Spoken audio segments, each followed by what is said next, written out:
Assalamualaikum warahmatullahi wabarakatuh. Waalaikumsalam warahmatullahi wabarakatuh. Selamat siang semuanya. Siang. Masih semangat ya? Semangat. Masih semangat walaupun kurang lengkap, walaupun sudah siang, tapi mohon maaf mengganggu juga waktunya. Izinkan saya untuk menyampaikan rancangan atau rencana tindak lanjut dari tugas PKG PJOK, yaitu tentang project based learning ya, atau pembelajaran berbasis proyek, yang dimana ini sebagai syarat mutlak kelulusan dalam program PKG PJOK. Jadi saya akan melaksanakan peluncuran proyek bersama rekan-rekan, bersama teman-teman semuanya. Yang memang proyek ini tentunya bukan hanya sebagai tugas PJOK, sebagai tugas pembelajaran PJOK, tapi program ini akan berdampak kepada pembelajaran-pembelajaran yang lain. Nanti harapannya ya seperti itu. Program dari rencana tindak lanjut yang saya lakukan ini akan bermanfaat untuk pembelajaran-pembelajaran lain di kelas maupun di mata pelajaran lain. Oke, untuk rencana proyek yang akan saya usung yaitu tentang senam pemanasan dan ice breaking berbasis video. Nantinya saya akan membuat sebuah proyek yang akan dilaksanakan oleh anak-anak, dan fasenya yaitu fase C atau tingkat atas, bisa dari kelas 4, 5, dan 6. Anak-anak akan membuat sebuah proyek video tentang senam pemanasan dan ice breaking berbasis video ya. Yang latar belakang dari mengapa saya meluncurkan proyek ini, sebetulnya banyak sekali program atau project based learning, pembelajaran yang bisa dilaksanakan. Apalagi basis dari pembelajaran PJOK ini sangat banyak gitu ya. Bukan hanya tentang psikomotor, bukan hanya tentang kognitif, tapi afektif. Mungkin semua mata pelajaran lain juga kita pasti ada 3 aspek itu: psikomotor, kemampuan gerak kaitannya, afektif, kemampuannya kaitannya dengan sikap, kognitif kaitannya dengan kecerdasan atau kepintaran ya. Latar belakangnya yang pertama, pada fase usia sekolah dasar anak-anak sangat aktif bergerak. Tentu ya, kita juga mungkin merasakan di kelas anak-anak itu sangat susah untuk diam di bangkunya masing-masing. Kita harus berkali-kali dalam satu atau 2 jam pembelajaran itu, kita harus berkali-kali menyampaikan bahwa diam di tempatnya, diam di kursinya, di mejanya. Tapi memang itu adalah tantangan kita semua yang mengajar di sekolah dasar, bahwa anak-anak ini sangat sulit untuk diatur secara verbal seperti itu. Karena memang pada dasarnya karakteristik anak-anak sekolah dasar, setiap fase A, fase B, fase C, itu mereka sedang pada fase pertumbuhan dan perkembangan, yang dimana fase tersebut adalah karakteristiknya anak-anak tersebut memang aktif bergerak dalam apapun, lari-lari, ngobrol sama temennya, memang seperti itu. Kemudian pembelajaran PJOK hanya 1 pertemuan dalam 1 minggu. Jadi setiap kelas hanya belajar PJOK itu cuma 1 kali dalam 1 minggu. Nah, kaitannya nanti dengan fase yang pertama, dengan karakteristik yang pertama atau latar belakang yang pertama, anak-anak aktif, tapi pembelajaran PJOK hanya ada 1 minggu. Jadi tidak mengakomodir. Akhirnya di kelas anak-anak jadi bisa dibilang kasarnya liar lah, kesana kemari, karena memang kebutuhannya bergerak aktif karena tulangnya, ototnya sedang berkembang. Tapi karena pembelajaran PJOK hanya 1 kali dalam seminggu, dan itu semua rata di semua sekolah rata-rata, akhirnya jadi tantangan buat kita.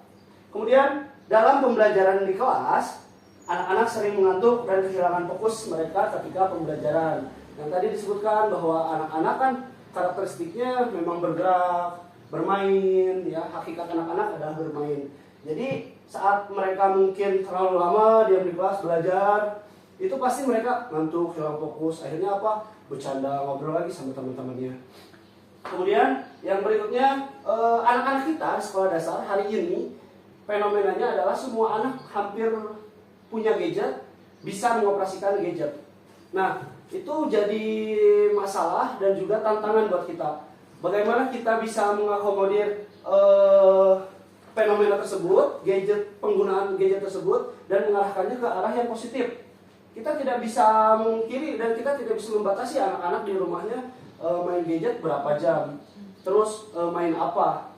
Tapi setidaknya dengan rencana proyek ini, anak-anak bisa menggunakan gadget dengan tujuan yang lebih bermanfaat. Nanti karena di proyek ini akan basisnya nanti akan menjadi sebuah video, tujuan akhirnya hasilnya akan menjadi sebuah video. Anak-anak belajar ngedit, anak-anak belajar upload di YouTube. Walaupun tidak sepenuhnya dilakukan anak-anak, kita nanti saya selaku guru olahraga, selaku pengampu proyek ini dan guru kelas setiap fase yang melaksanakannya membantu juga. Kita akan mengarahkan bagaimana caranya mengedit, bagaimana caranya mengupload di YouTube. Jadi anak-anak tahu, oh ternyata bukan sekedar TikTok loh. Oh ternyata bisa dilakukan, bisa digunakan untuk kegiatan-kegiatan yang lebih bermanfaat. Karena nanti pada proses akhirnya hasil dari video ini akan ditampilkan di setiap kelas.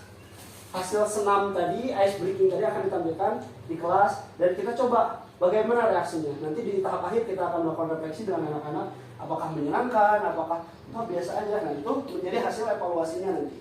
Kemudian aktif bergerak dan memiliki sumber daya seperti gadget yang jadi modal utama. Nah kita melihat aset based thinking. Yang namanya aset based thinking itu adalah sesuatu yang kita miliki, sesuatu yang sudah positif yang bisa kita manfaatkan, yaitu tadi anak-anak aktif bergerak, kemudian punya gadget. Jadi latar belakangnya itu sangat komplit gitu dan bisa kita melaksanakan kegiatan proyek ini agar semua permasalahan, semua fenomena dapat kita arahkan ke pembelajaran dan kemudian lebih bermanfaat untuk anak-anak, untuk peserta didik semuanya. Karena semua yang kita lakukan di sekolah tujuannya yaitu untuk peserta didik. Kemudian di slide berikutnya ada tujuan dari program Project Based Learning ini ya. Yang pertama tadi seperti yang tadi dijelaskan, mendukung anak-anak untuk aktif bergerak. Kemudian memfasilitasi aktivitas gerak, mengatasi stres saat pembelajaran, membuat karya dengan gadget. Mendukung anak aktif bergerak, karakteristik anak yang memang suka bermain, suka bergerak. Dengan kegiatan ini, anak-anak tidak hanya bergerak saat pembelajaran olahraga saja. Di kelas mereka misalkan kita sering mengalami yang namanya anak-anak udah susah fokus gitu. Kadang kita perlu ice breaking, kadang kita perlu refresh agar mereka kembali lagi semangatnya, kembali lagi motivasinya, agar yang tadinya ngantuk jadi gak ngantuk. Mengatasi stres ya tadi saat pembelajaran. Kemudian membuat karya dengan gadget. Anak-anak bisa diarahkan untuk membuat sebuah karya dengan gadget yang mereka miliki. Jadi gadgetnya bermanfaat dan itu menjadi sebuah pembelajaran yang bermakna karena mereka melakukan langsung. Anak-anak jadi tahu, oh iya ya seperti ini ya, oh bisa ya di-upload YouTube. Dan kita juga nanti saat proses pendampingan akan menjelaskan kenapa di-upload di YouTube. Karena di YouTube itu seperti ini. Banyak orang-orang yang berhasil di YouTube. Nah itu relevan dengan zaman sekarang yang dimana profesi bukan hanya sekedar profesi-profesi atau cita-cita zaman dulu. Zaman dulu mungkin template ya cita-citanya polisi, tentara, dokter. Ya, tapi sekarang ada anak yang ditanya cita-citanya menjadi apa? YouTuber. Nah, ini salah satu cara kita mendukung pembelajaran atau proses yang relevan untuk anak-anak kita di masa yang akan datang. Karena kebutuhan zamannya memang sekarang seperti itu, serba digital, serba online gitu. Dan berikutnya ada capaian, langkah, dan hasil tujuan. Capaiannya adalah tentang pemahaman konsep. Yang dimana pemahaman konsep ini kaitannya dengan anak-anak memahami konsep bergerak, anak-anak memahami konsep pendidikan gerak dan kebugaran. Anak-anak paham bahwa kebutuhan mereka itu memang harus bugar dan cara untuk bugar itu yaitu harus bergerak. Kemudian anak-anak memahami juga konsep bahwa di saat di kelas misalkan dia merasa ngantuk, suntuk, oh apa nih yang membuat motivasinya kembali muncul? Oh cara apa untuk kita menghilangkan rasa kantuk di kelas? Kemudian ada keterampilan teknologi. Capaian keterampilan teknologi ini tadi disebutkan anak-anak bisa melakukan editing video walaupun sederhana, anak-anak bisa upload, anak-anak tahu prosesnya, anak-anak tahu hasil dari YouTube itu seperti apa, editing video seperti apa. Kemudian capaian berikutnya ada kerja sama tim. Anak-anak tentu nanti akan dibagi kelompok. Misalkan satu kelas 6 dibagi 2 kelompok, kelas 5 dibagi dua kelompok, kelas 4 juga dibagi 2 kelompok. Masing-masing kelompok nanti akan melaksanakan atau membuat program senam yang berbeda. Boleh itu membuat sendiri atau misalkan yang sudah ada tapi mereka membuat remake-nya di video ya nanti hasilnya. itu ada proses geraknya. Yang pertama, proses latihannya mereka sudah bergerak. Mungkin proses latihan akan panjang beberapa hari agar anak-anak pahami semuanya. Kemudian proses akhirnya tahap finalisasi videonya mereka akan bergerak lagi, dan mungkin bergeraknya akan lebih serius karena di video pasti mereka lebih serius. Dan nanti hasil setelah ada di YouTube, hasil setelah proses editing, setelah proses upload, mereka akan menyaksikan ada di YouTube, kurang ada di YouTube. Nah, itu jadi kebanggaan buat anak-anak. Sabtu juga, tiap Sabtu mungkin kita bisa tampilkan, bisa laksanakan senamnya. Dan senamnya pun tidak terlalu rumit, yang diharapkan tidak terlalu rumit dan tidak terlalu kompleks gitu. Hanya mungkin gerakan-gerakan sederhana dan waktunya itu 1 sampai 2 menit karena tujuannya pemanasan dan ice breaking. Jadi bukan senam yang terlalu kompleks. Langkah-langkahnya, yang pertama nanti sini ya, kita pindah slide. Ada langkah-langkah. Tadi capaian pembelajaran sudah, langkah-langkah pelaksanaan proyek. Yang pertama, ada pengantar proyek. Guru menjelaskan tujuan proyek, yang menjelaskan dengan rekan sejawat, menjelaskan dengan kepada peserta didik. Kemudian ada pembagian kelompok, perencanaan, penelitian dan diskusi, latihan dan persiapan, produksi video, editing video, presentasi atau diskusi menyampaikan hasil karya mereka, dan kemudian refleksi di akhirnya. Dan hasil yang diharapkan yaitu pertama produk video. Produk videonya ini produk video yang akhirnya akan bermanfaat untuk mereka, akan jadi kebanggaan untuk mereka, akan jadi sebuah proses pembelajaran yang bermakna. Dan kemudian juga ada peningkatan pemahaman tentang bagaimana caranya untuk aktif bergerak, bagaimana caranya untuk bugar, bagaimana tetap menjaga motivasi saat belajar di kelas, pengembangan keterampilan teknologi dan pembelajaran aktif. Itu untuk capaian, langkah, dan hasil tujuan.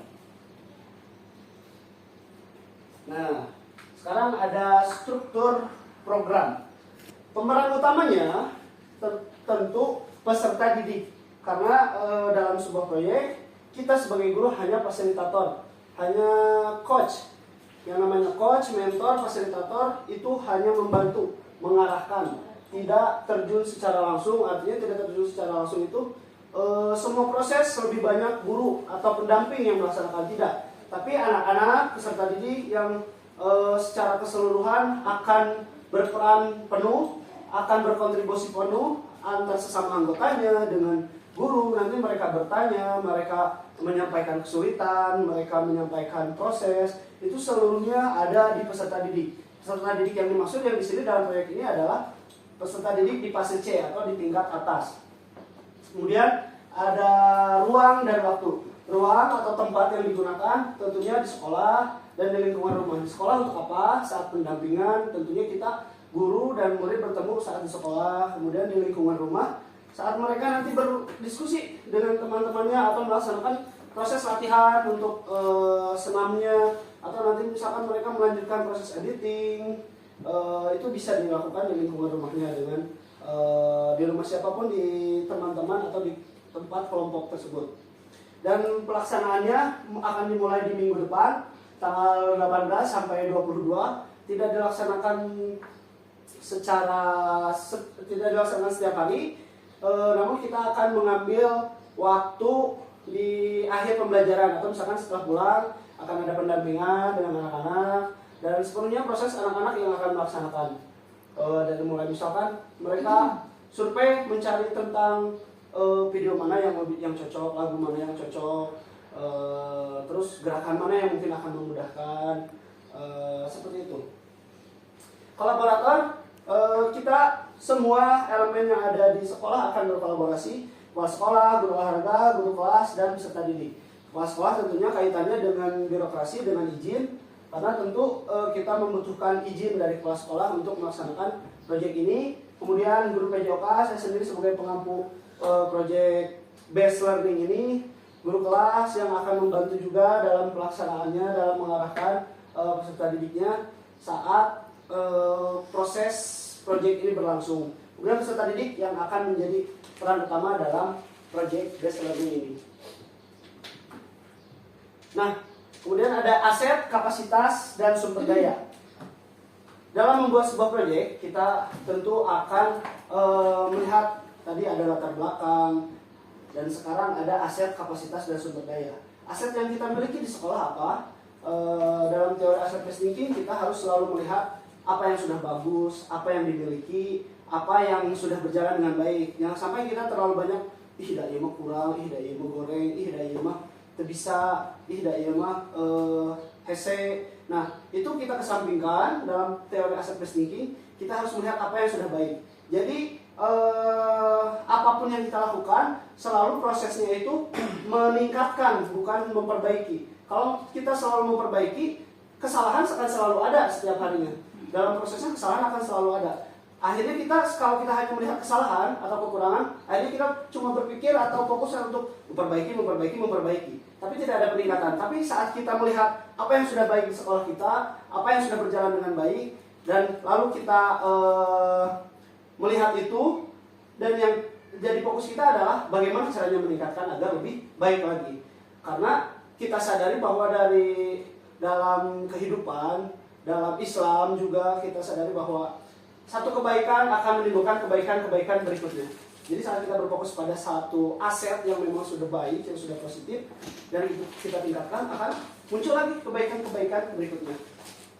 Yang pertama ada peserta didik, tentu sebagai pemeran utamanya dalam proyek ini, pelaksana utamanya dalam proyek ini. Kemudian ada gadget yang akan nanti dijadikan sebagai alat atau sarana mereka, seperti mencari video, browsing tentang sumber-sumber yang akan mereka pakai. Kemudian sarana-sarana lainnya seperti infokus, monitor yang nanti akan digunakan di setiap kelas saat proyek ini diluncurkan.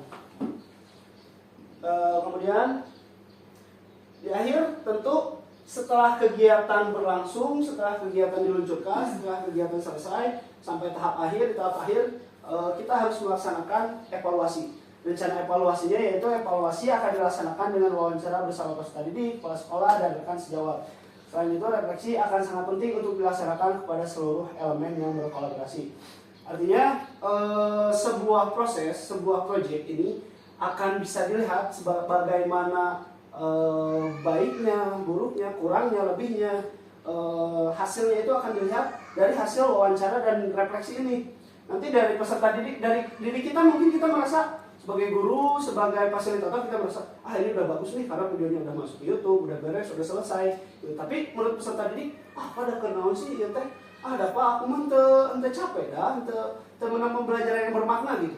Nah itu kan akhirnya jadi evaluasi, jadi penilaian bahwa proyek ini tidak berjalan dengan baik. Karena kalau kita runtut dari awal bahwa proyek ini harus bersifat atau berpusat pada peserta didik, tapi hasilnya ternyata anak-anak itu tidak merasakan manfaatnya, tidak merasakan tentang solusi, tidak merasakan manfaat dari masalah-masalah yang sedang mereka kerjakan itu tidak bermakna untuk mereka. Nah itu berarti ada sebuah kesalahan, ada sebuah kegagalan dalam pelaksanaan proyek ini. Dan kita harapkan dari hasil proyek ini memang nantinya akan menjadi sebuah pemantik agar pembelajaran itu selalu berpusat pada peserta didik. Meskipun tidak sepenuhnya project based learning, tapi kita selalu mengambil tindakan dengan melibatkan peserta didik. Bagaimana peserta didik memilih, bagaimana peserta didik menyampaikan keluhan, bagaimana peserta didik menyampaikan pendapat, itu harus sesuai dengan itu, bukan hanya keinginan kita.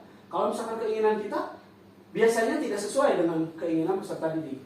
Sedangkan di kurikulum sekarang kita harus berfokus pada keinginan murid. Walaupun tidak sepenuhnya kita laksanakan, tapi kita harus paham tentang kebutuhan-kebutuhan, tentang saran-saran yang diberikan oleh peserta didik. Nah, di terakhir ada kemungkinan tantangan. Yang pertama ada kerja sama tim. Tentu kalau kita melibatkan banyak orang, banyak manusia, banyak anggota, tentu ada berbagai pemikiran yang berbeda, dan itu akan menyebabkan konflik pastinya. Entah itu besar, kecil, gesekan-gesekan pasti ada. Setiap orang memiliki kecenderungan untuk tentang kemauannya yang berbeda. Ada orang tersuka dia. Ada saya emang nggak suka gerakan ini. Ada saya emang nggak bisa. Sementara yang lain, saya bisa, ini gampang. Nah ini tantangan kita sebagai fasilitator untuk bagaimana mengarahkan mereka saat terjadi konflik-konflik atau gesekan-gesekan seperti itu. kita mengajarkan bahwa kepada mereka, mengajarkan juga bahwa dalam sebuah lingkungan sosial kita akan selalu ada gesekan, kita akan selalu ada konflik, kita akan selalu ada pro dan kontra, dan itu merupakan hal yang wajar. Nah, di sini kita juga mengajarkan sebuah pembelajaran yang bermakna bagaimana kemudian kehidupan di masyarakat luas ada dalam miniatur proyek ini, yang dimana nanti anak-anak berperan dan berbagi tugas. Oh, saya yang edit, oh saya yang melatih gerakan, oh saya yang mencari sumber. Nah, di masyarakat pun tentu seperti itu. Kita jelaskan ke anak-anak, di masyarakat pun tentu seperti itu, bahwa kita memiliki tugas dan peranan masing-masing dalam lingkungan masyarakat. Nah, walaupun anak-anak belum terjun langsung, tugasnya belum terlalu anak-anak belum terlalu berperan, anak-anak belum terlalu berperan untuk lingkungan masyarakat. Jadi tentunya ini akan menjadi latihan pembelajaran yang bermakna untuk anak-anak, seperti itu. Kemudian ada motivasi.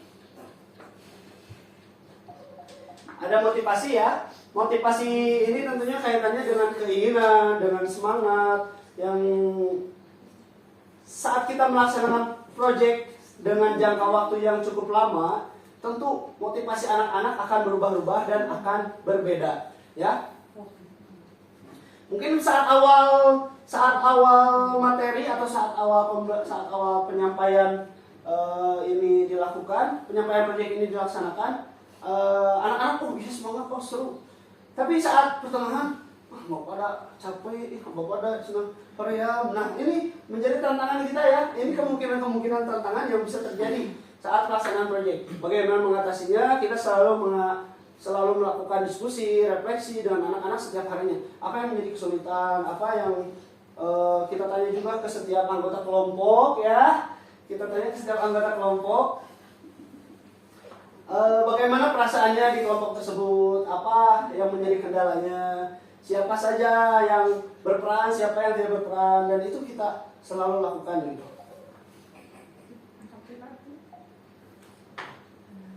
Kemudian ada kegiatan di luar sekolah.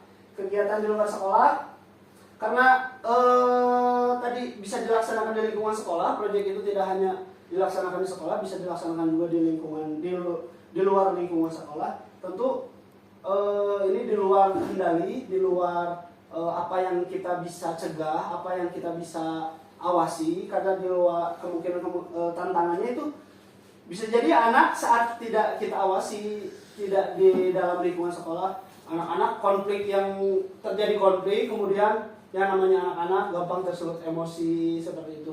Akhirnya ini jadi masalah-masalah yang awalnya mungkin sederhana tapi bisa menjadi besar, karena nanti kita apalagi di luar sekolah dilihat oleh masyarakat, dilihat oleh orang tua juga, dan ini menjadi tantangan yang luar biasa gitu. Kemungkinan tantangan ini bisa sangat terjadi.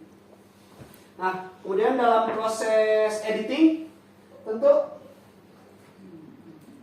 dalam proses editing tantangan yang terjadi adalah kemampuan anak-anak kita tentang editing. Mungkin anak-anak bisa ngedit secara otomatis di CapCut ya, menggunakan template, tapi untuk video-video yang relatif sedikit panjang, anak-anak mungkin untuk proses dari awal penggunaan atau pelaksanaan editing di CapCut itu sedikit rumit dan mungkin agak kesulitan juga anak-anak melaksanakannya. Jadi bisa jadi tantangan yang cukup kompleks buat kita.